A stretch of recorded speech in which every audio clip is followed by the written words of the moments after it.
Hello students. इस video lecture में हम trigonometry sets and complex numbers के क्वेश्चंस करेंगे। ये क्वेश्चंस मैंने पिक किए हैं जेई मेंस के प्रीवियस पेपर से, और कुछ एक या दो क्वेश्चन में आईआईटी में भी पूछे गए थे, जेई एडवांस में भी थे। 3 चैप्टर्स हमने पढ़ रखे हैं ना, sets, trigonometry and complex numbers, तो उनके ही ये क्वेश्चन हैं। मैं स्टार्ट करूँगा, ज़्यादा टाइम नहीं लूँगा। जैसे हमारा पहला क्वेश्चन है, ये सेट चैप्टर का क्वेश्चन है, 2011 में ये आईआईटी में पूछा गया था। इस क्वेश्चन में देखो, आप पढ़ो जरा, मैं फिर कराता हूँ। We have two sets, P set है, उसमें वो सारे, ये कौन सी फॉर्म है, सेट बिल्डर फॉर्म है ना। पी मेरे पास, पी में वो सारे थीटा आएंगे जिनके लिए sine theta minus cos theta ये √2 कॉस थीटा है, ठीक है। और वैसे ही एक दूसरा सेट भी है, उसमें वो सारे थीटा आते हैं जिनके लिए sine theta plus cos theta ये √2 साइन थीटा होता है ना। अब आपको कमेंट करना है पी और क्यू के रिलेशन के बारे में, कि पी क्यू का सबसेट है, या फिर Q minus P is not equal to null set, Q is not subset of P, या फिर दोनों इक्वल हैं, उसके बारे में कमेंट करना है। तो ये क्वेश्चन काफ़ी आसान है। मैं स्टार्ट करूँगा पी से। पी में मेरे पास गिवन है sine theta minus cos theta it is equal to √2 cos theta ना। अगर मैं यहाँ से निकाल दूँ साइन थीटा, तो साइन थीटा की वैल्यू आ गई √2 + 1 कॉस थीटा। थोड़ी सी एडजस्टमेंट मैंने यहाँ पर की और मुझे साइन थीटा की वैल्यू मिल गई, और मुझे क्या हुआ, यहाँ पर साइन थीटा की वैल्यू यहाँ पर मिली, ठीक है, इस तरह से। अब मैं क्या करता हूँ, इक्वेशन, ये जो रिलेशन टू है यहाँ से स्टार्ट करता हूँ क्यू से। इसमें मेरे पास वो सारे थीटा हैं जिनके लिए sine theta plus cos theta it is equal to √2 sine theta. इसमें अगर मैं थोड़ी सी मॉडिफिकेशन करूँ तो मेरे पास sine theta 1 minus √2 it is minus cos theta, and sine theta it is equal to cos theta divided by √2 - 1 आएगा। इसको मैं फर्दर सॉल्व कर सकता हूँ, रैशनलाइज कर सकता हूँ √2 + 1 एंड √2 - 1 से मल्टीप्लाई डिवाइड करके। तो मुझे कुछ ऐसा मिलेगा, sine theta will be √2 + 1 cos theta divided by a minus B, and यहाँ पर प्लस था a + b which is a² - b², तो 2 - 1। तो फाइनली मेरे पास √2 + 1 कॉस थीटा आया। तो देखो, अब यहाँ से मैं क्या कंक्लूड कर सकता हूँ, मैं ये कंक्लूड कर पाऊँगा कि P में वो सारे थीटा मुझे चाहिए थे जिनके लिए ये रिलेशन होल्ड करता है ना। तो उससे मुझे, उसमें मुझे इनडायरेक्टली वो सारे थीटा चाहिए थे जिनके लिए साइन थीटा होता है √2 + 1 कॉस थीटा। और Q में मुझे वो सारे थीटा चाहिए थे जिनके लिए गिवन रिलेशन था, उसको मैंने सिंप्लीफाई किया तो मुझे आया साइन थीटा होगा √2 + 1 कॉस थीटा। तो हम यहाँ से देख पा रहे हैं कि P और Q दोनों के लिए ही थीटा, साइन और कॉस में एक ही रिलेशन है। तो यहाँ से फिर आंसर क्या बनेगा, सारे समझ चुके होंगे सभी students that P should be equal to Q। काफ़ी आसान क्वेश्चन था। Okay, so students, let us move to next question.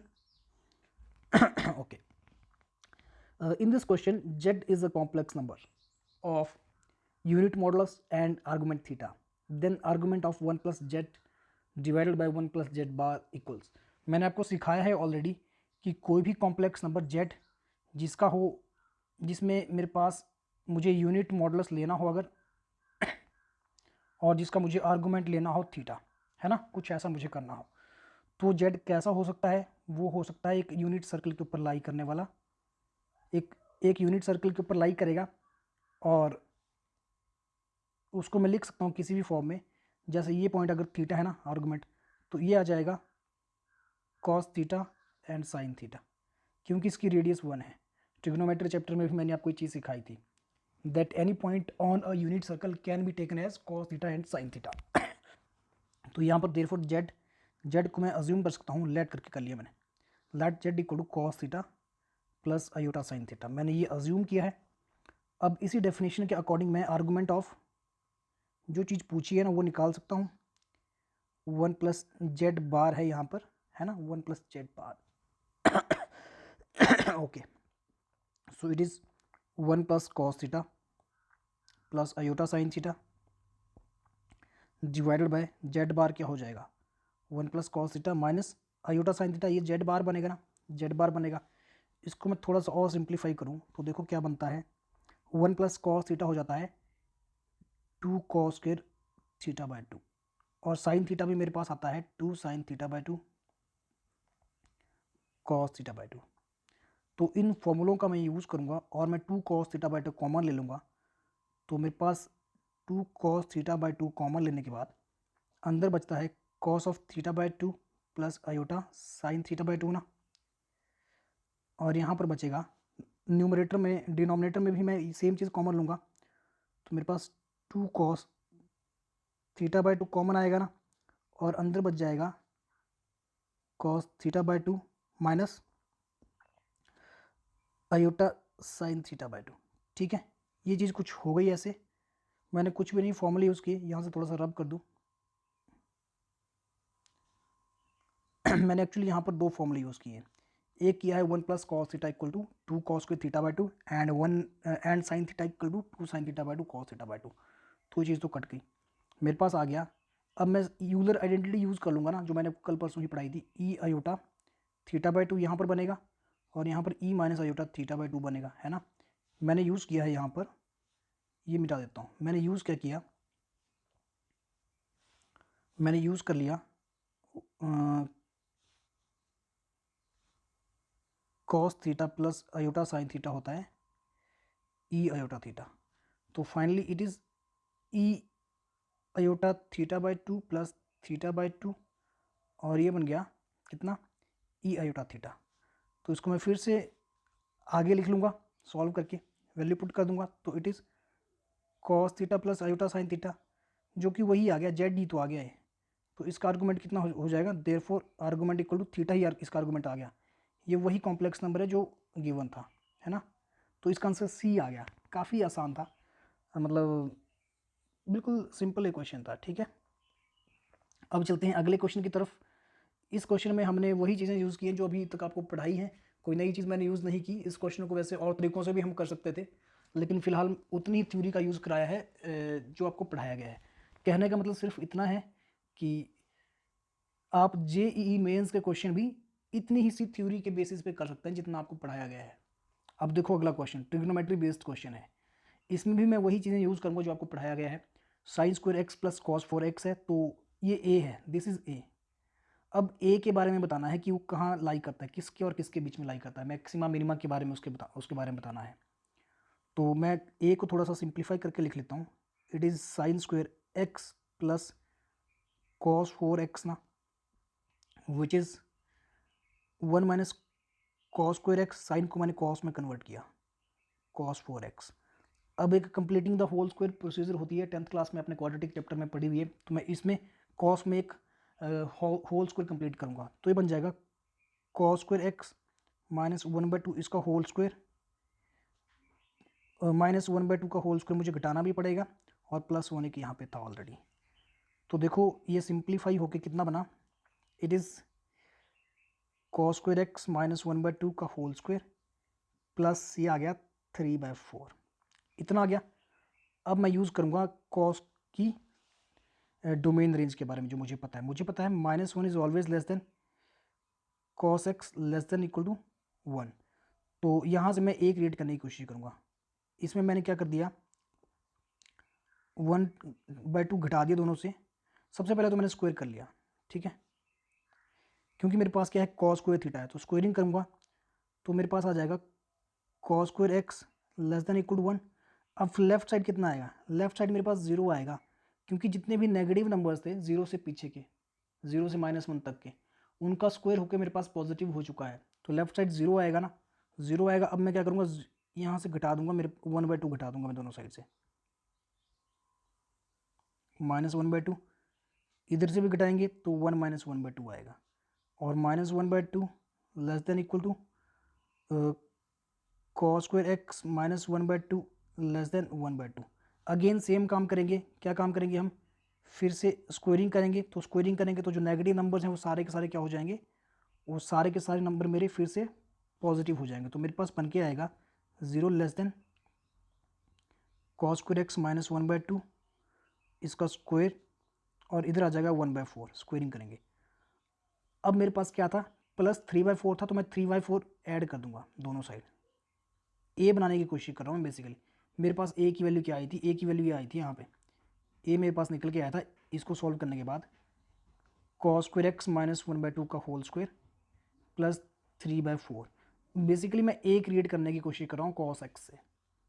तो यहाँ पर हो गया कॉस स्क्वायर एक्स माइनस 1/2 का square plus 3/4 less than equal to 1/4 plus 3/4। थोड़ा सा और मैं इसको सिंप्लीफाई करता हूँ तो देखो मेरे पास क्या बन के आता है, लेफ्ट साइड मेरे पास रह गया सिर्फ 3/4 रहा, और ये चीज़ क्या है, ये ए है, गिवन एक्सप्रेशन है, ये ए है, और राइट साइड मेरे पास 1 आ गया। तो I think this is option D. काफ़ी आसान है क्वेश्चन था, ये भी आपके प्रीवियस पेपर का ही क्वेश्चन है। अब इसको करने का ट्रिक भी आपको समझा देता हूँ, आसान सा ट्रिक। अगर ये लेंथी प्रोसेस आपको नहीं करनी थी तो एक आसान तरीका भी था। देखो हम आते हैं यहाँ पर, चल के आते हैं वापस ए के ऊपर। इतना तो चलो सब ने कर लिया है। अब मेरे पास ये चीज़ क्या है, cos square minus x bye minus cos square x minus 1/2 का स्क्वायर, एक स्क्वायर है। तो स्क्वायर का मुझे पता है मिनिमम वैल्यू ऑफ स्क्वायर ये होती है 0 ना। तो ए मिनिमम कितना आ गया, जब स्क्वायर मिनिमम है 0 प्लस 3/4, तो 3/4। लेफ्ट वाला पॉइंट तो 3/4 डायरेक्टली आ गया। अब राइट साइड से कैसे आएगा, जब कॉस मेरे पास क्या होगा, मैक्सिमम होगा। तो मुझे पता है कॉस स्क्वायर एक्स क्या होता है, इसकी जो मैक्सिमम वैल्यू है 1 होती है। तो देयरफॉर ए की मैक्सिमम वैल्यू कितनी आएगी, ए मैक्सिमम इट इज़ 1 माइनस 1/2 का स्क्वायर प्लस 3/4 जो कि 1 होता है। तो इस तरह से ऑब्जर्वेशन से भी आप इस क्वेश्चन को कर सकते थे, काफ़ी आसान था ये। अच्छा अब थोड़ा सा एक और क्वेश्चन इसको भी कर लेते हैं। Alpha and beta be roots of this equation then, ये कॉम्प्लेक्स नंबर का क्वेश्चन है, इसको मैं आपको कराऊंगा। उतनी सी थ्योरी आपको जो मैंने पढ़ाई उसके थ्रू ही ये करेंगे हम। तो क्वाड्रेटिक एक्सरसाइज 5.2 थी, वो मैंने आपको सॉल्व भी नहीं कराई थी, मैंने बोला था आपने खुद करना है। तो मैं आपको दिखाऊंगा कि क्वाड्रेटिक की उस एक्सरसाइज के ऊपर भी कैसे क्वेश्चन फ्रेम हो सकते हैं। हो सकता है ये क्वेश्चन आपके उस क्वाड्रेटिक उस चैप्टर का ही हो, 5.2 में आपको ये क्वेश्चन मिल जाए, मतलब ये क्वाड्रेटिक मिल जाए। X square plus 2x plus 2 equal 0, इसके दो रूट्स हैं अल्फा और बीटा। फिर आपसे पूछा है alpha power 15 plus beta power 15 की वैल्यू।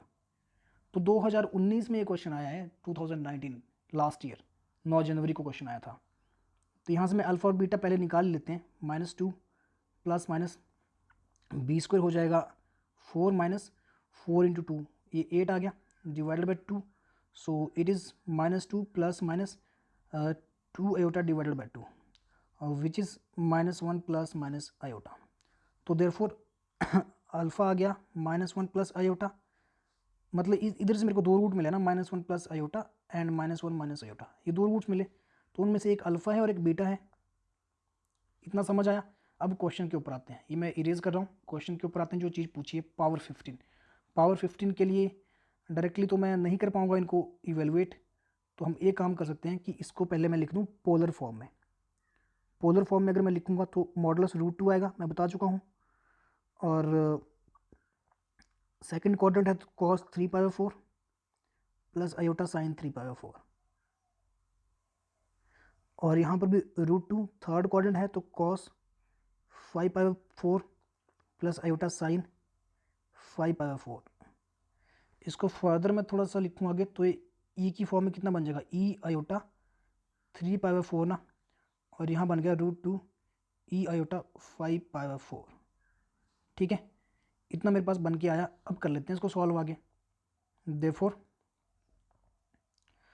एक चीज़ स्टूडेंट्स यहाँ पे आप नोट करें कि ये जो 5/4 एंगल है ना, यहाँ पे होता है, इस साइड से 5/4 है और यहाँ से ये -3/4 है ना।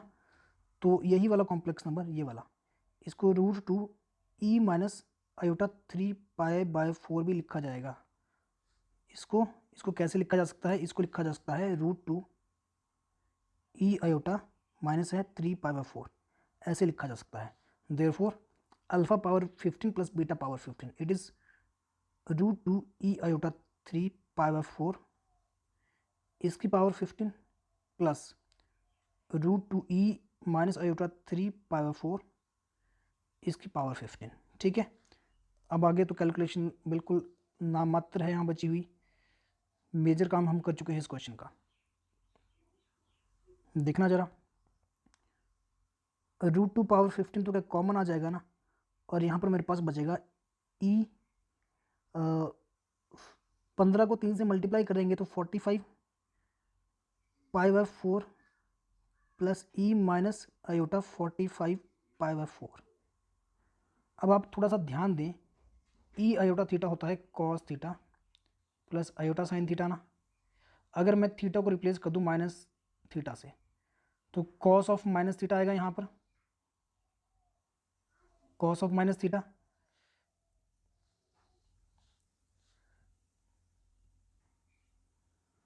और यहाँ पर भी साइन ऑफ माइनस थीटा आएगा। ऐसे cos of minus theta cos theta ही होता है, लेकिन साइन में बाहर आ जाएगा माइनस। अब इन दोनों को मैं ऐड कर दूं, ई iota theta plus E minus iota theta, तो क्या आप ये चीज़ नोट कर पा रहे हैं कि साइन वाली टर्म कैंसिल हो जाती है, तो मेरे पास सिर्फ 2 कॉस थीटा बच के आता है ना, 2 कॉस थीटा। तो यहाँ पर सिर्फ मेरे पास बच के आया √2 पावर 15 को फिलहाल ऐसे ही रखते हैं, साथ में 2 कॉस थीटा है 45π/4 ना। तो अब तो आगे काम हो चुका है, अब तो क्या करना है, इस थीटा की वैल्यू निकालनी, कॉस 45π/4, वो मैं साइड में निकाल के आपको दिखा देता हूँ, फिर आंसर लिखेंगे। कॉस ऑफ 45π/4 कितना बन जाएगा, इट इज़ 44 से करें इसको, चलो 44 से कर लेते हैं, 44π प्लस पाई, 2π के मल्टीपल से भी वैसे हम कर सकते थे, एंड डिवाइडेड बाय 4 ना, तो ये 11π प्लस π/4। 11π का मतलब है कि हम कहाँ एंटर करेंगे, पहला पाई आया, फिर दूसरा, तीसरा, मतलब ऑड मल्टीपल ऑफ पाई मैं यहाँ पहुँचूँगा, ये 11π बनेगा ऐसे। फिर यहाँ से मैंने थर्ड क्वाड्रेंट में एंटर करना है, थर्ड क्वाड्रेंट में एंटर करना है तो यहाँ जैसे कहीं एंगल होगा, ये वाला एंगल, तो थर्ड क्वाड्रेंट में कॉस वैसे ही नेगेटिव होता है, वैसे ही नेगेटिव होता है, तो ये वैल्यू देखो अब बन के हमारे पास आ जाएगी, इट इज़ √2 पावर 15 तो ऑलरेडी है, 2 भी है, और साथ में माइनस भी आएगा, माइनस भी आएगा ना, तो माइनस कॉस ऑफ π/4 आएगा ये।